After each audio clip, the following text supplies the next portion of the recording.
Bon, fais pas assez de ventes aujourd'hui, fait que toi t'es coupé, puis toi t'es coupé. Ben là, moi, ça fait même pas 1 heure que je suis là. Ben là, tu me prends pour qui? Moi, tu te payes à rien faire?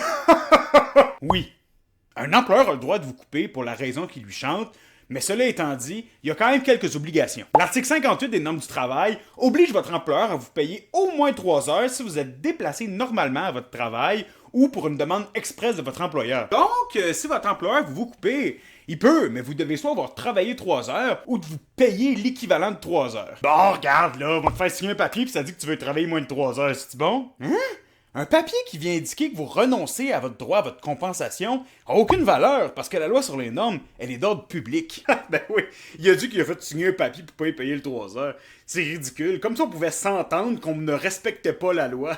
Imagine, là, oh oui, on s'est entendu qu'on payait pas le salaire minimum, calvas.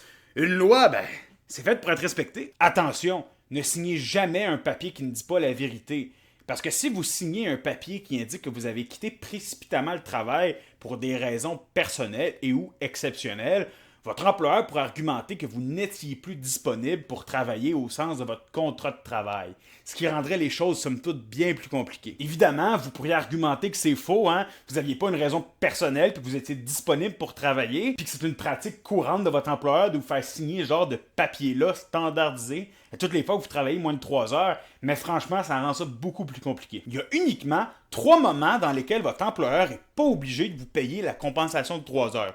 Le premier moment, c'est si vous effectuez des heures supplémentaires au moment d'être coupé, puis que le paiement de vos heures supplémentaires est supérieur à si vous aviez travaillé 3 heures en temps régulier, ben à ce moment-là, le paiement des heures supplémentaires va prévaloir à votre compensation de 3 heures. Le deuxième moment, c'est si la nature de votre emploi requiert plusieurs présences de moins de 3 heures dans la même journée.